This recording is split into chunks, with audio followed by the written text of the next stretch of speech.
മുതൽ അതിനെക്കുറിച്ചൊരു ചരിത്രം മുതൽ പറയണം എന്നില്ല എന്ന് എനിക്ക് തോന്നുന്നു. ഇന്ന് ഇവിടെ നടക്കുന്ന കഥയുടെ ചെറിയ പ്രത്യേകതകളും അരങ്ങ സവിശേഷതകളും അരങ്ങത്ത് വരുന്ന കലാകാരന്മാരുടെ പേര് വിവരങ്ങളും കൂടി ഒന്ന് പരിചയപ്പെടുത്താം. ദക്ഷയാഗം എന്ന ആ പേരിൽ നിന്ന് തന്നെ നമുക്ക് കിട്ടും. ദക്ഷൻ നടത്തുന്ന ഒരു യാഗമാണ്. ദക്ഷൻ എന്നാൽ ദക്ഷ പ്രജാപതി എന്നാണ് പറയുന്നത്. അഹങ്കാരവും ധാർഷ്ട്യവും കഴിവുണ്ട്, അതിനനുസരിച്ച് നമ്മൾ പറയുന്നില്ല, കഴിവ് കൂടുന്തോറും വിനയവും മമതയും കൂടണം. പക്ഷേ വിനയം മമത എന്ന ഈ രണ്ട് വാക്കുകൾ തൻ്റെ ജീവിതത്തിൽ ഇല്ലാത്ത, ധാർഷ്ട്യവും അഹങ്കാരവും ഈർഷ്യയും മാത്രം നിറഞ്ഞു നിൽക്കുന്ന ദക്ഷൻ, അങ്ങനെ ദക്ഷന്റെ പുത്രിയാണ് സതി അഥവാ പാർവതി.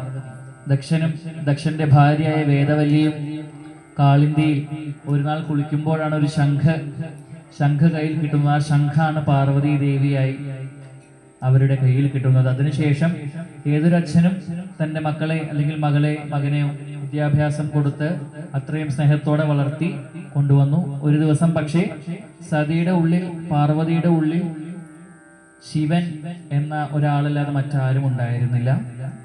ലോകത്തിന് നാഥനായ എല്ലാം പരിപാലിക്കുന്ന ശിവൻ മഹാദേവനെ അല്ലാതെ മറ്റാരെയും തനിക്ക് വിവാഹം കഴിക്കുവാനാവില്ല. അതുകൊണ്ട് പരമശിവനെ തപസ് ചെയ്യുക തന്നെ, അതായത് ആർദ്രാവ്രതം തിരുവാതിരയ്ക്കൊക്കെ നോക്കുന്ന പോലെ പരമശിവനെ തപസ് ചെയ്യുവാൻ വേണ്ടി പാർവതി നോറ്റ വ്രതമാണ് പിന്നീട് തിരുവാതിര, ഞാറ്റുവേലി തിരുവാതിരയായി വരുന്നത്. അങ്ങനെ ശിവനെ തപസ് ചെയ്യുക തന്നെ. അങ്ങനെ ശിവനെ ലഭിക്കുവാൻ വേണ്ടി ശിവനെ തപസ് ചെയ്യുന്ന പാർവതിയാണ് ആദ്യത്തെ രംഗത്തിൽ. ശിവന്റെ കേശാദിപാത വർണ്ണന, ചെഞ്ചിടയും കലയും അതിൽ പൂർണ്ണചന്ദ്ര ബിംബാംശു അങ്ങനെ എല്ലാം പറഞ്ഞുകൊണ്ട് മുഖവും തൻ്റെ പാതാരവിന്ദങ്ങളെ നമസ്കരിച്ചുകൊണ്ട് ശിവനെ മാത്രം സർവം ശിവമയം എന്ന് പറഞ്ഞുകൊണ്ട് ശിവന്റെ കാൽക്കലിൽ അർപ്പിച്ച് ശിവനെ തപസ് ചെയ്യുന്ന പാർവതിയെയാണ് ആദ്യത്തെ രംഗത്ത് കാണുന്നത്.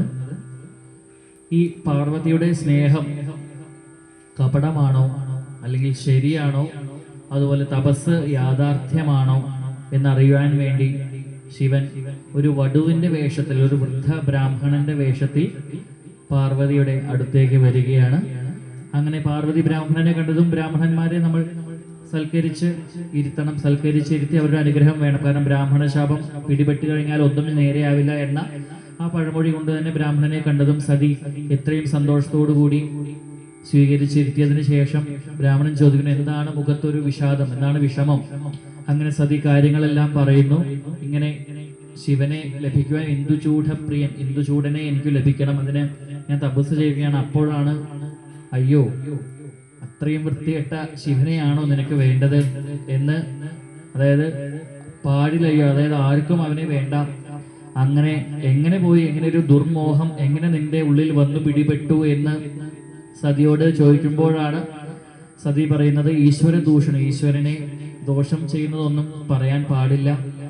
കാരണം എൻ്റെ സ്നേഹം സത്യമാണ്, ശിവനല്ലാതെ മറ്റാരെയും എനിക്ക് സങ്കല്പിക്കാൻ പോലും ആകില്ല എന്ന് പറഞ്ഞ് ആ ദൃഢപ്രതിജ്ഞ ചെയ്യുന്നതോടുകൂടി ബ്രാഹ്മണ വേഷത്തിലെത്തുന്ന ശിവൻ പെട്ടെന്ന് രൂപം മാറി ശിവനായി അവതരിച്ച് പാർവതിയെ അനുഗ്രഹിച്ച് പാർവതിയുടെ കഴുത്തിൽ മാലയിട്ട് കല്യാണം കഴിച്ച് ആരും കാണാതെ വേഗം അവിടെ നിന്ന് തട്ടിക്കൊണ്ടു പോകുന്നു.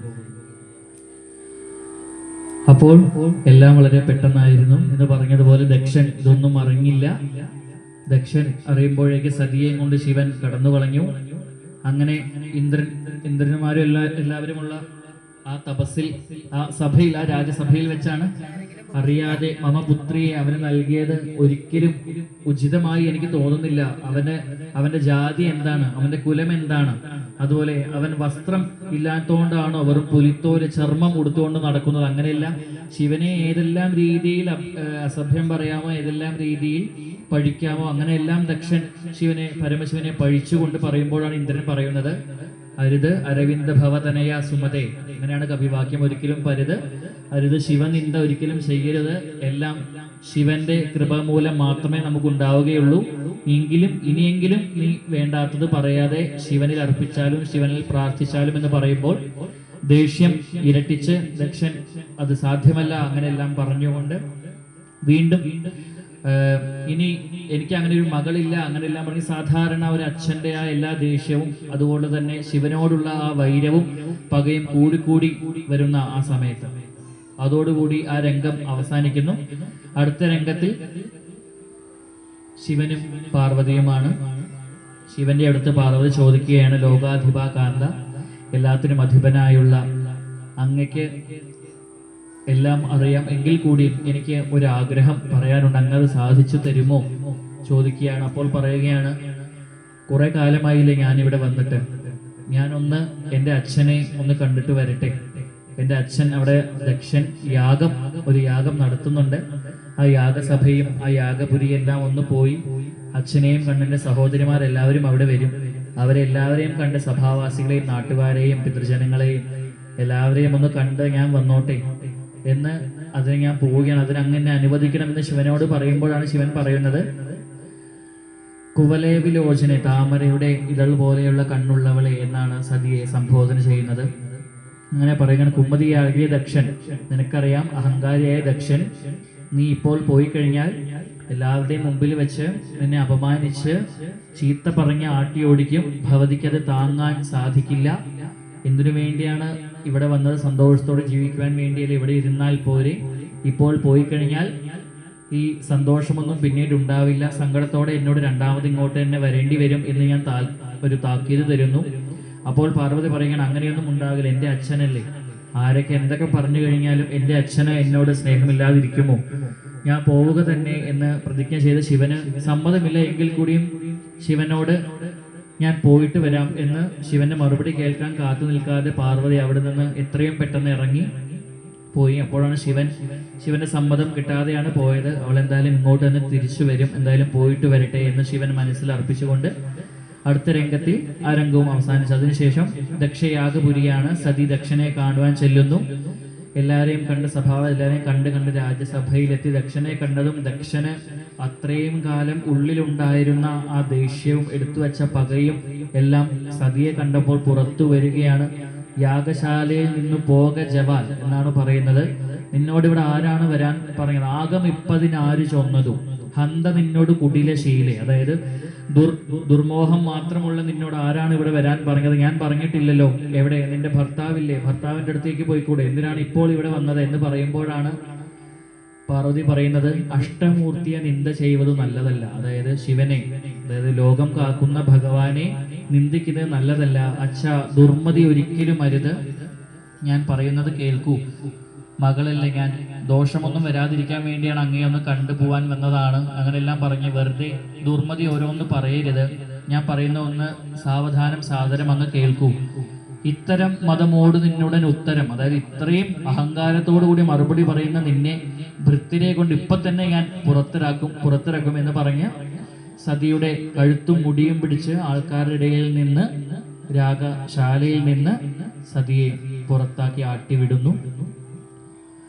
ആട്ടിവിട്ട ആ ഒരു സംതൃപ്തിയോടുകൂടി ദക്ഷൻ അവിടെ നിൽക്കുന്നതോടുകൂടി ആ രംഗം അവസാനിക്കുന്നു.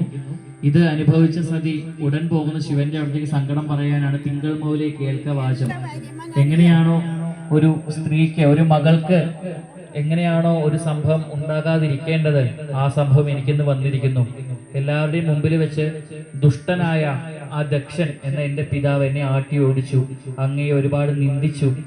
അതുകൊണ്ട് ദക്ഷൻ ഇനി മുതൽ അവൻ എൻ്റെ അച്ഛനല്ല, അവന്റെ കണ്ഠകൃന്ദനം, തല അറുക്കുവാൻ ഒരിക്കലും താമസിക്കരുത് എന്ന് പറയുന്നത് പോലെ ശിവൻ ഇത് കേൾക്കുവാൻ താമസം. ശിവൻ ഉടൻ വേണ്ടത് ചെയ്യാം, സന്താപം അരുതരുത്, ഒരിക്കലും കരയരുത്, അങ്ങനെയെല്ലാം പറഞ്ഞ് ശിവന്റെ ഉഗ്രമൂർത്തികൾ പരിവാരങ്ങളായ വീരഭദ്രനെയും ഭദ്രകാളിയെയും പ്രത്യക്ഷപ്പെടുത്തി. ശിവൻ പ്രത്യക്ഷപ്പെടുന്നതും വീരഭദ്രനും ഭദ്രകാളിയും ഓടിപ്പോയി അനുഗ്രഹം വാങ്ങിച്ച്, എന്തിനാണ് ഞങ്ങളെ വിളിച്ചത് എന്ന് ചോദിക്കുന്നു. ഈ ലോകം കാക്കുന്ന അധിപനായ അങ്ങക്ക് എന്ത് വിഷമം വന്നാലും ഞങ്ങൾ ഇവിടെ ഉണ്ടല്ലോ, അങ്ങക്ക് എന്ത് വിഷമം വരാനാണെന്ന് പറയുമ്പോഴാണ് ദക്ഷന്റെ തലയറുത്തിട്ട് വരൂ എന്ന് വീരഭദ്രനോടും ഭദ്രകാളിയോടും പറയുന്നത്. അങ്ങനെ ശരി, കേൾക്കേണ്ട താമസം ചെയ്യുക തന്നെ എന്ന് ആ ആജ്ഞ ലഭിച്ചയുടൻ വീരഭദ്രനും ഭദ്രകാളിയും അനുഗ്രഹം വാങ്ങിച്ച് ദക്ഷയാഗപുരിയിലേക്ക് യാത്രയായി. അവസാന രംഗം യുദ്ധരംഗമാണ്. യാഗശാല കാക്കുന്ന ദക്ഷൻ അങ്ങോട്ടും ഇങ്ങോട്ടും നടക്കുന്നു. വീരഭദ്രനും ഭദ്രകാളിയും ഭൂതഗണവും എല്ലാവരും വന്ന് യാഗമെല്ലാം മുടക്കുന്നു. യുദ്ധത്തിനൊടുവിൽ ദക്ഷനെ പരാജയപ്പെടുത്തിക്കൊണ്ട് ഓടിച്ച് എത്ര പേരുടെ ഏതൊക്കെ സഭാവാസികളുടെ ആരുടെയൊക്കെ മുന്നിൽ വെച്ചാണോ പാർവതിയെ ആട്ടി ഓടിച്ചത് അവരുടെയൊക്കെ മുന്നിൽ വെച്ച് തന്നെ ദക്ഷന്റെ തലയറുത്തു വീരഭദ്രൻ ആ തലയറുത്തോടുകൂടി ചോര ഭദ്രകാളിക്ക് കുടിക്കാനും കൊടുത്തതിന് ശേഷം വീരഭദ്രന്റെ തലയുമായി ശിവന്റെ അടുത്തേക്ക് ദക്ഷന്റെ തലയുമായി വീരഭദ്രൻ ശിവന്റെ അടുത്തേക്ക് യാത്രയാകുന്നു. ഇതോടുകൂടി ദക്ഷയാഗത്തിന്റെ യുദ്ധം അവസാനിക്കുന്നു. അതിനുശേഷം ദക്ഷന് ഒരു ആടിന്റെ തലയാണ് പിന്നെ വെച്ചു കൊടുക്കുന്നത്. ആടിന്റെ തല ശിവൻ നൽകിയതിനു ശേഷം ശിവന്റെ അടുത്ത് പോയിട്ട് ചന്ദ്രചൂഢ നമോസ്തുതേ ചെയ്യാം, ഞാൻ ചെയ്ത തെറ്റുകളെല്ലാം അങ്ങനോട് ക്ഷമിക്കണം, അറിയാതെയാണ് ഞാൻ ഒരുപാട് അഹങ്കാരം കാണിച്ചിട്ടുണ്ട്, എന്നോട് എന്തെങ്കിലും ദേഷ്യമുണ്ടെങ്കിൽ അത് തീർക്കണം, ഞാനിനി ദുർവാക്യങ്ങളൊന്നും പറയില്ല, എൻ്റെ തെറ്റ് എനിക്ക് മനസ്സിലായി, അങ്ങ് എന്നോട് ക്ഷമിക്കണമേ എന്ന് താഴ്ന്ന കേണ് ദക്ഷൻ അപേക്ഷിക്കുമ്പോഴാണ് ശിവൻ പറയുന്നത്, നീരജ സംഭവ നന്ദന സുമതേ സുന്ദര, അങ്ങനെല്ലാം വിളിച്ചുകൊണ്ട് ഇനി ഒരിക്കലും സങ്കടപ്പെടേണ്ട, ചെയ്ത തെറ്റ് ഏറ്റു പറഞ്ഞ് നീ ക്ഷമ ചോദിച്ചുവല്ലോ, അതുപോലെ ചെയ്ത തെറ്റ് സമ്മതിച്ചുവല്ലോ, ഇതുതന്നെയാണ് ഏറ്റവും വേണ്ടത്. ഇനി കുറച്ച് ദേഷ്യം വന്നു എന്നുള്ളത് ശരി തന്നെയാണ്, പക്ഷെ ഇപ്പോൾ അതെല്ലാം മാറി ശിവകൃപയാൽ ഭവതു ശുഭവിധി, നിനക്ക് നല്ലത് മാത്രമേ വരൂ, സന്തോഷത്തോടു കൂടി പോയി ജീവിച്ചാലും എന്ന് പറഞ്ഞ് ദക്ഷനെ അനുഗ്രഹിച്ച് ശിവൻ യാത്രയാക്കുന്നതോടുകൂടി ദക്ഷയാഗം കഥ അവസാനിക്കുകയാണ്. ഇനി എല്ലാവർക്കും കഥാസാരം മനസ്സിലായിട്ടുണ്ട് എന്ന് വിചാരിക്കുന്നു. ഇനി ഇന്നിവിടെ അരങ്ങത്ത് വരുന്ന കലാകാരന്മാരുടെ പേര് വിവരങ്ങൾ കൂടിയും പരിചയപ്പെടുത്തിക്കൊണ്ട് നല്ലൊരു അരങ്ങാണ്. ചെറിയ മഴയുണ്ട്. സാധാരണ പോലെ കഥകളി തുടങ്ങിയ 10-15 മിനിറ്റിന് ശേഷം എല്ലാവരും നീറ്റ് പോകാതെ 2-2.5 മണിക്കൂർ മാത്രം നീണ്ടു നിൽക്കുന്ന ഈ കഥയ്ക്ക് ഈ ഉള്ള ഇത്രയും സദസ്സ് നിറഞ്ഞ സദസ്സ് കഴിയുന്നത് വരെയും ഉണ്ടാകണം എന്ന് അഭ്യർത്ഥിച്ചുകൊണ്ടും കലാകാരന്മാരുടെ പേര് വിവരങ്ങൾ പറഞ്ഞ് നല്ലൊരു അരങ്ങിലേക്ക് നല്ലൊരു കഥകളിയിലേക്ക് ക്ഷണിച്ചുകൊണ്ട് നിർത്തുന്നു. നന്ദി, നമസ്കാരം. സതിയായി ശ്രീമതി RLV ആര്യാദേവി തീയാടി, വൃദ്ധ ബ്രാഹ്മണൻ അഥവാ വടു ശ്രീ കലാമണ്ഡലം അഭിഷേക് പട്ടാമ്പി, ശിവൻ ശ്രീ ഉണ്ണി ഉത്രാടം, ദക്ഷൻ ശ്രീ കലാമണ്ഡലം പ്രശാന്ത് കോട്ടയം, കലാക്ഷേത്ര ചെന്നൈ കലാക്ഷേത്രയിലെ ഗുരുവാണ്. ഇന്ദ്രനായി കുമാരി വൈഷ്ണവി തീയാടി, വീരഭദ്രൻ ശ്രീ കലാമണ്ഡലം വാസുണ്ണി, ഭദ്രകാളി ശ്രീ കലാമണ്ഡലം അഭിഷേക് പട്ടാമ്പി, പൂജാ ബ്രാഹ്മണർ കുമാരി വൈഷ്ണവി തീയാടി, കുമാരി മാളവിക തീയാടി, സംഗീതം ശ്രീ കലാമണ്ഡലം രാജേഷ് ബാബു, ശ്രീ ആദിത്യൻ പിഷാരടി, ശ്രീ നിരഞ്ജൻ മോഹൻ നെടുമ്പള്ളി, ശ്രീ അദ്വയൻ അടയ്ക്കപുത്തൂർ, ചെണ്ട ശ്രീ കലാമണ്ഡലം അനീഷ് കരിമ്പുഴ, ശ്രീ കലാമണ്ഡലം രാഹുൽദാസ് മാങ്കുർശി, മദ്ദളം ശ്രീ ചെർപ്പളശ്ശേരി കലാമണ്ഡലം ഹരിഹരൻ, ശ്രീ കലാമണ്ഡലം ജയപ്രസാദ് കുറുവട്ടൂർ, ചുട്ടി ശ്രീ ഏലൂർ മനോജ്, ശ്രീ കലാമണ്ഡലം അർജുൻ, അണിയറ ശ്രീ കണ്ണൻ പള്ളിപ്പുറം തൃപ്പൂണിത്തറ ശശി, ഏരൂർ സുധൻ, കളിയോഗം ശ്രീ ഭവാനീശ്വരി കഥകളിയോഗം തൃപ്പൂണിത്തറ. എല്ലാവരെയും നല്ലൊരു അരങ്ങിലേക്ക് ക്ഷണിച്ചുകൊണ്ട് നിർത്തുന്നു. നന്ദി, നമസ്കാരം.